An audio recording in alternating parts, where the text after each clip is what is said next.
खरीदने के लिए है। अब वोट लोकतंत्र में खरीदी थोड़ी नहीं जाती है।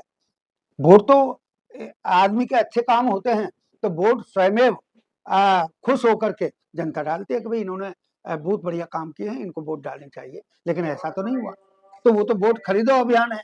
तो वो जो लोभ लालच है, लोभ लालच, तो सही कह दूं तो मोदी साहब को भी, तभी तो ये इस तरह का व्यवहार हो रहा है इस देश में कि भाई सत्ता में मैं ही रहूं, दूसरा। अरे भाई दादा, किसी को ये भी आजमाने तो दो कि तुम वास्तव में ईमानदार सरकार चलाते हो, ईमानदारी का व्यवहार करते हो लोगों के साथ, जनता आपसे खुश है कि नहीं है। जो थोड़ा सा बोल जाए उसी के खिलाफ मैं भी सोच रहा हूं कि मैं बात तो आपसे कर रहा हूं दिल्ली में, कर्नाटका में FIR हो जाएगी। तो ये कोई अच्छी राजनीति नहीं है। और फिर ये राजनीति नहीं है, यहाँ से इस देश में एक दुश्मनी का भाव शुरू सा हो गया है, न जो है मोदी साहब का है न मोदी साहब की टीम का है। सर मैं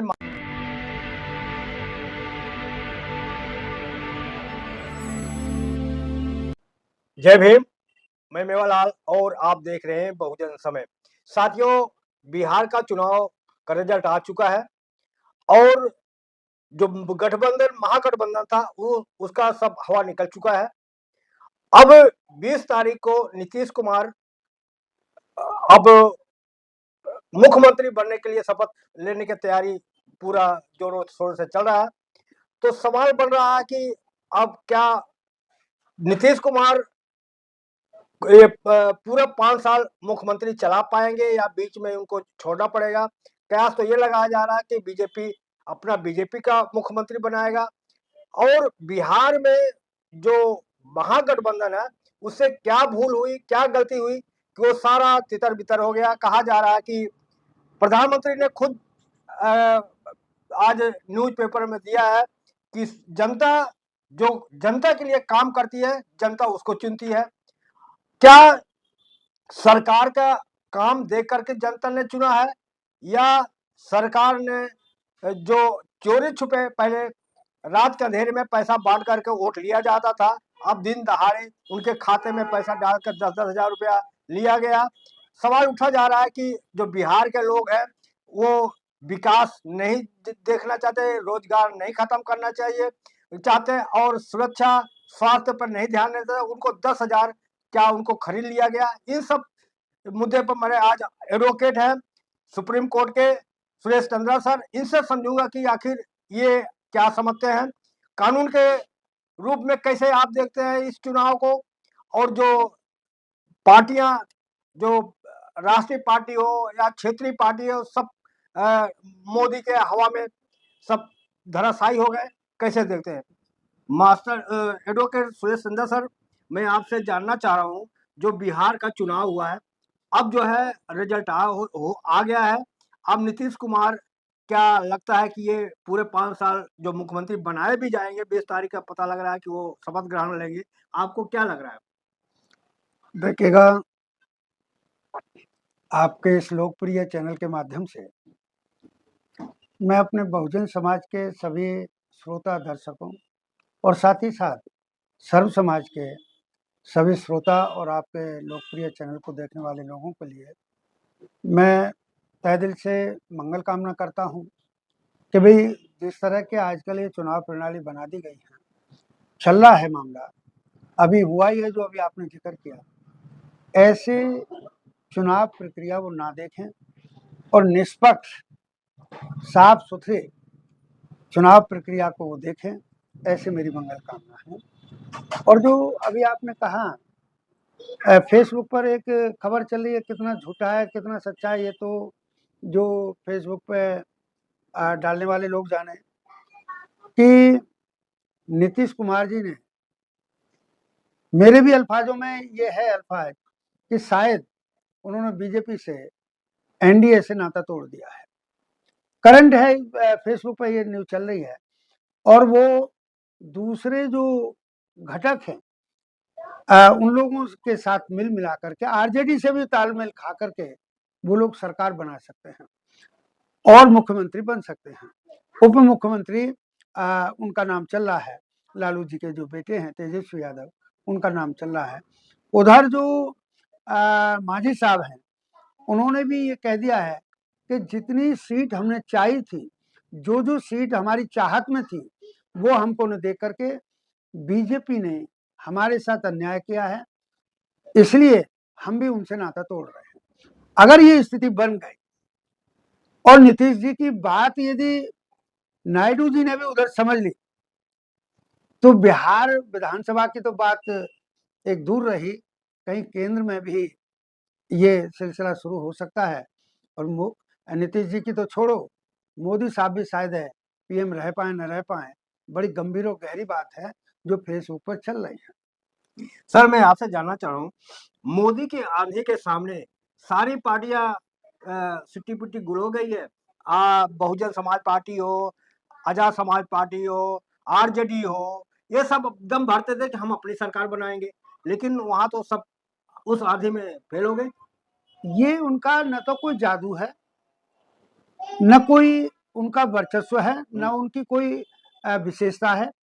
ये तो एक तरह का जो सरकार की जो एजेंसियां हैं जिनसे सरकार चलाने में मदद ली जाती है, कार्यपालिका में वो लोग आते हैं, ऐसी एजेंसियों का दुरुपयोग करके और पूर्णतः एक देसी भाषा का जो शब्द है गुंडागर्दी, ये वो व्यवहार हो रहा है। अन्यथा तो इस तरह का रिजल्ट न पहले कभी आया है और पूरी संभावना है कि कल को भी इस तरह का रिजल्ट नहीं आएगा, क्योंकि चोरी करने वाला यदि चोरी में सफल हो भी जाता है तो वो इतना चौकन्ना जरूर हो जाता है कि अब की बार तो तुक्का लग गया, अगली बार जरूर जनता और जो विपक्ष के लोग हैं, अन्य दलों के लोग हैं, वो हम पे पूर्णतः निगरानी रखेंगे, इसलिए कॉमन कोर्स में ही वो लोग चुनाव करेंगे, कराएंगे। तो क्या आप मोदी के आधी नहीं मानते कि उनकी आधी चली है वहां बिहार में? देखिएगा, मैंने पहले ही कहा, मोदी जी की एक खासियत तो बता दो कोई भी, भाई उन्होंने शिक्षा के क्षेत्र में कोई विशेष काम किया हो, उन्होंने सुरक्षा के क्षेत्र में कोई विशेष काम किया हो, उन्होंने चिकित्सा के क्षेत्र में कोई विशेष काम किया हो। अरे भाई आपने आयुष्मान वो सिस्टम दिया तो यूपी में अलग है, बिहार में अलग है, दिल्ली में अलग है, दिल्ली में तो लागू भी नहीं था। अब आप लोगों ने कुछ कहे सुन करके उसको एक तरह से ताकत लगा करके काम किया है कि भाई जो 70 और 70 से ऊपर के लोग हैं उनके लिए दिल्ली में लागू होगा। क्यों भाई, जब 60 से आप सीनियर सिटीजन मान लेते हो या बीमार, ताज्जुब की बात तो ये है, मैं आपके माध्यम से ये भी कह देना चाहता हूँ, मोदी साहब सुने और भी सुने, शिक्षा विभाग के शिक्षा मंत्री सुने, केंद्र के सुने, राज्य के सुने, कि भी जिस उम्र में चिकित्सा की जरूरत है उस दौरान तो सुविधा नहीं है। यहां तक कि जो इंश्योरेंस कंपनियां हैं मेडिक्लेम वाली वो भी नहीं करती हैं। और जब जिस उम्र में जरूरत नहीं है, युवा अवस्था में हर आदमी उम्मीद करता है कि आदमी कम जाएगा अस्पताल, हमारी उम्रों का आदमी ज्यादा संभावनाएं बनती है, तो हमारे मेडिक्लेम नहीं होते और जो नई उम्र के बच्चे हैं उनके लिए मेडिक्लेम की फैसिलिटी है। बड़ी विचित्र बात है। अरे भाई मोदी साहब, आप भी उसी उम्र के हो, आप 74-75 के हो गए, लेकिन आप एक प्रधानमंत्री हैं तो आपके लिए तो सुविधा है, लेकिन जो गांव का प्रधान है उनके लिए तो सुविधा नहीं है, गांव की जो जनता है उसके लिए सुविधा नहीं है। और अगर है तो फिर मैं एक नई बात कह देता हूं, जानते हैं ये सारे लोग कि जो कार्ड बनता है अगर वो प्राइवेट सेक्टर के हॉस्पिटल में पहुंच गए तो एक ही बार में जितनी लिमिट होती है कार्ड की उतना सुपड़ा साफ कर देते हैं, अगली बार अगर बीमार हो आदमी तो इलाज नहीं करवा पाता है। इस तरह की स्थिति बनेगी। जी सर, पहले जब चुनाव होता था तो रात के अंधेरे में जो कैंडिडेट होते हैं तो चुपके से आते थे, पैसा देते थे, भाई अब की बार हमको वोट देता। लेकिन अब तो खुल्लम खुल्ला नीतीश जी और मोदी जी के मिल करके 10,000 जो है महिलाओं को दिया गया कि अभी आपको एक काम कीजिए और 1 लाख और भी आपको देंगे, इस तरह से दिया गया और महिलाएं बहुत लंबी कतार में वोट दिया और चुनाव आयोग देखता रहा। क्या यही खेल हो गया क्या? देखिएगा, बात आपकी बिल्कुल सही है, 100% सही है। पहले भी पैसे का चलन नहीं होता था, पहले कहीं किसी ने कोई दावत आवत खिला दी कहीं ले जा करके, और हम लोग तो मान्यवर कांशीराम साहब ने तो ये बसपा के माध्यम से कहा भी कि भाई कोई साड़ी ले लेगा, कोई झाड़ी ले लेगा, कोई मुर्गा ले लेगा, कोई बोतल ले लेगा, ये चलन 1980 के करीब से, उससे पहले तो ये भी नहीं था। ये तो चुपके चुपके होता था सर। और आज तो रात के अंधेरे उजाले, ये तो दो ही पक्ष हुए 24 घंटे के, कि दिन का उजाला हो गया, रात आ गई तो उसका अंधेरा हो गया। लेकिन अब तो पूरे 24 घंटे कंप्यूटर से बाकायदा चुनाव में जो वोटिंग हो रहा है उससे 24-22 घंटे पहले तक महिलाओं के खाते में 10,000 रुपया ट्रांसफर होता रहा है, रिकॉर्ड है। पहले अगर नकदी जाती थी तो कोई देखता था, कोई नहीं देखता था। तो चुनाव आयोग कहाँ ईमानदार है? चुनाव आयोग ने जब उसके आंखों सामने ये पैसा ट्रांसफर हो रहा है, जानकारी में है, प्रूफ है, तो फिर चुनाव आयोग को तो कार्रवाई करनी चाहिए थी। चुनाव पूरा भी कैंसिल हो सकता था, रद्द हो सकता था, कोई आफत थोड़ी ना है। जब इतना पैसा बर्बाद हो रहा है देश में, इतने इतने हजारों करोड़ रुपया, लाखों करोड़ रुपया जब यहाँ का विदेशों में चला जा रहा है, चोरी करके, हेरा फेरी करके, बेईमानी करके, तो एक चुनाव प्रक्रिया पे एक स्टेट पर कितना पैसा खर्च हो जाता? तो क्या आप मानते हैं कि ये प्रलोभन दिया गया? देखिएगा, प्रलोभन की जो परिभाषा है, वो परिभाषा तो बड़ी एक मार्मिक है कि जो प्राकृतिक व्यवस्था का नियम है, प्रत्येक जीव, जमीन का जीव, आसमान के पक्षी, प्रत्येक लोभी लालची है, कोई कम है कोई ज्यादा है। तो ये लोभ लालच की जो आदत है, नेचर है, प्रवृत्ति है, ये तो सभी की है। लेकिन ये तो सीधी सीधी मतलब है एक तरह का चोरी जारी का काम है। अगर एक कह रहा है ये पैसे लो, और पैसा वो दीन ईमान का नहीं है, पैसा वो अच्छे काम के लिए नहीं है, वोट खरीदने के लिए है। अब वोट लोकतंत्र में खरीदी थोड़ी नहीं जाती है, वोट तो आदमी के अच्छे काम होते हैं तो वोट स्वयं खुश होकर के जनता डालती है कि भाई इन्होंने बहुत बढ़िया काम किए हैं, इनको वोट डालनी चाहिए। लेकिन ऐसा तो नहीं हुआ, तो वो तो वोट खरीदो अभियान है।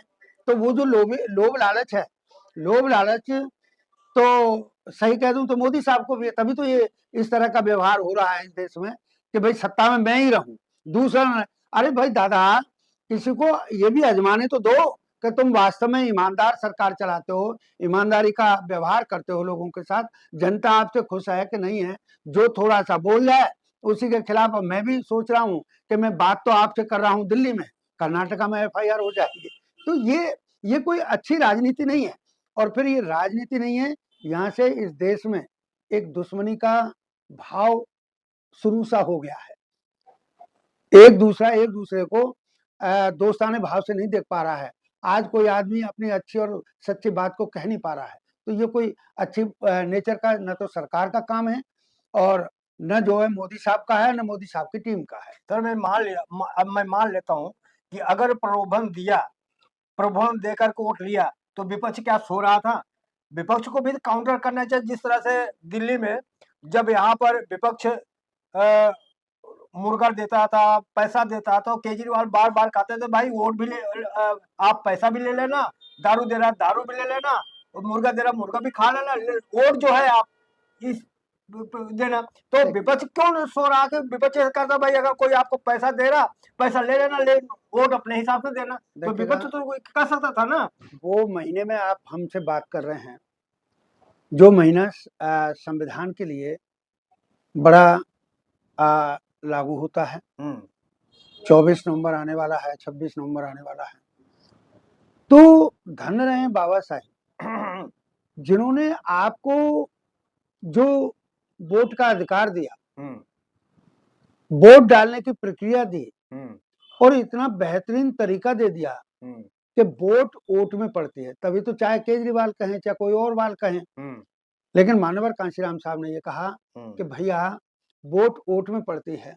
अगर कोई गुंडागर्दी, दादागिरी दिखाता है, उस दौरान यदि तुम अपने को किसी भी तरीके से कमजोर समझ रहे हो तो कह देना हाँ हाँ वोट आपकी है। लेकिन वोट वोट में पड़ती है, इसलिए वोट अपनी ही जो अच्छी प्रवृत्ति का आदमी है, उसने अच्छे काम किए हैं समाज के प्रति, भले ही वो कोई पार्षद रहा है नहीं रहा है, एमएलए रहा है नहीं रहा है, सांसद रहा है नहीं रहा है, गांव का प्रधान रहा है नहीं रहा है, लेकिन उसका चरित्र अच्छा है तो वोट वोट में पड़ती है, इसलिए वोट उसको डालना। तो ये साहब का दिया हुआ, कांशीराम साहब का दिया हुआ सिद्धांत है। केजरीवाल साहब का तो सही मायने में कह दूं तो राजनीतिक क्षेत्र में तो जन्म भी नहीं हुआ था जब मान्यवर कांशीराम साहब ने ये अपने सिद्धांत प्रतिपादित किए और बाबा साहेब इन सिद्धांतों को संविधान में लिख करके गए। सर क्या ये मान लिया जाए कि जो 10,000 दिया गया उससे वोट खरीदा गया? हाँ बिल्कुल बिल्कुल, और ये परिभाषा में बिल्कुल वर्णित है, परिभाषित होता है कि खाते में पैसा, मजदूरी का पैसा दिया बदले वोट, तो पैसा डाला बदले में वोट। वो महिला कह रही है टीवी पर, मैंने सुना है उस लेडी को, बिहार की है जी, कि जब उससे मीडिया वाला पूछ रहा है कि क्या विकास हुआ है, वो लेडी कहती है हाँ हाँ हुआ है। कैसे विकास हुआ है? कि मेरे खाते में 10,000 रुपए आए हैं। तो ये 10,000 रुपए आपका विकास हुआ है? कि हाँ हाँ मेरा विकास हुआ है। तो अब सोचिएगा, वो महिला अनपढ़ है, अज्ञान है, वोट की कीमत नहीं जानती है, तभी तो उसने कह दिया क्या 10,000 से कोई विकास होने वाला है? क्या 10,000 से उसकी जिंदगी चल जाएगी 5 साल की? 5 साल में ही तो चुनाव होगा। तो क्या चुनाव आयोग सो रहा है क्या? उनको नहीं दिखाई दे रहा है ये? चुनाव आयोग तो पूर्णतः प्लानिंग में है। उन्होंने तो मोदी साहब का कहना माना है। मोदी साहब ने जो कहा, जैसे जैसे कहा वैसा चुनाव आयोग ने माना है और चुनाव आयोग ने वो कहा किया है। तो हम चुनाव आयोग को बेईमान उतना करार दें, उससे ज्यादा कहीं दूसरे लोग हैं जिन्होंने ये काम करवाया है। मैंने कहा ना कि चाहे सुरक्षा की एजेंसियां हैं, चाहे कानून की एजेंसियां हैं, चाहे ये चुनाव आयोग है, इस तरह के और बहुत सारे आयोग हैं, विधि आयोग है, तो इनमें सब में जो आज प्रभुत्व हो गया है वो उस नेचर के लोग हो गए हैं। अब मैं नहीं कह रहा मैं क्या करूं, शब्द मेरे जरूर हैं, लेकिन इस इंडिया का रिवाज है कि बताते हैं ये तड़ी पार रहे हैं। मैं नहीं कह रहा हूं, मेरे अल्फाज हैं, लेकिन मैंने तो सुना है, लोगों को कह देखा है और टीवी पर भी खबरें देखी हैं, अखबार में भी देखा है कि दोनों भैया जो हैं तड़ी पार हैं। तो फिर भाई वो जो एक कहा जाता है कि चोर चोरी से जाए पर हेरा फेरी से न जाए, तो कल्चर तो वही है ना अभी भी। और फिर उनको अब तो बहुत सारे साथी मिल गए। अब तो जो भी लोभ लालच में आता है, या तो अपने लोभ लालच में इनके पास चला जाता है, या ये डरा इतना देते हैं कि वो उधर आ जाता है। और चाहे दूसरी जगह कितना ही बड़ा अपराधी था, इनके यहाँ आकर के वो आदमी लॉन्ड्री में धुल करके पवित्र बन जाता है। तो ऐसे करके ये निष्पक्ष ईमानदारी का न तो चुनाव हुआ है, न चुनाव प्रक्रिया रही है, न चुनाव आयोग रहा है इसमें निष्पक्ष। मुझे एक बात बताइएगा, लोभी लालची तो ज्ञानेश जी भी हैं। कैसे बेटी डीएम बन गया, कैसे बेटा डीएम बन गया, कैसे दामाद डीएम बन गया, ये कैसे लग गए? साधारण जनता के लोगों ने भी तो आईएएस आईपीएस वाला यूपीएससी पार किया है, उन लोगों को तो मौका नहीं है। तो ये लोग लालची है। इससे पहले सीजेआई भी रहे हैं, जो जाकर के वो सांसद बने हैं राज्यसभा में। उससे पहले जो मिलिट्री के टॉप ऑन टॉप रहे हैं, वो लोग भी जाकर के चुनाव प्रक्रिया में आए हैं और सांसद बने।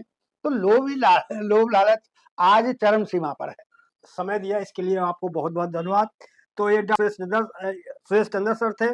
कैसी रही बातचीत, आप प्रतिक्रिया में रिव्यू बताएं, और आपसे विनती है, निवेदन है कि आप लोग कहाँ से देख रहे हैं कमेंट में लिखेंगे। और छोटी सी अपील है कि यदि हमारे चैनल को आप चाहते हैं कि हमारी पत्रकारिता आगे बढ़ी रहे तो हमें आर्थिक मदद भी करें, हमारे चैनल को सब्सक्राइब करें, लाइक करें, कमेंट करें। धन्यवाद। देखिएगा, आपके शब्दों के साथ में मैं अपने अल्फाजों को विराम तो दे ही रहा हूँ, इस अनुरोध के साथ कि मेरी बातों को अन्यथा न लेकर के व्यवहारिकता, गंभीरता के साथ उसका एहसास करें, अनुभव करें, और विवेकता के आधार पर, विवेकशील होने के आधार पर, पूर्णतः विवेक का सहारा लेकर के जो आज का ये माहौल बना है देश का, उसको सुधारने में अपना सहयोग प्रदान करें। और फिर पुनः बहुजन समय चैनल के लिए, जो लोकप्रिय है अपने में और वो खबर देता है जो बिल्कुल करंट खबर है, ऐसे चैनल के भी लिए मैं मंगल कामना करता हूँ। आप जैसे श्रोता अपना खुशहाल रहें, इधर चैनल वाले लोग खुशहाल रहें, इधर पूरा देश का माहौल खुशहाली के माध्यम रास्ते पर चले, इस चाहत के साथ मैं अपने शब्दों को विराम देता हूँ। आप लोगों ने सुना और सुनेंगे, बहुत बहुत धन्यवाद। जय भीम, जय भारत।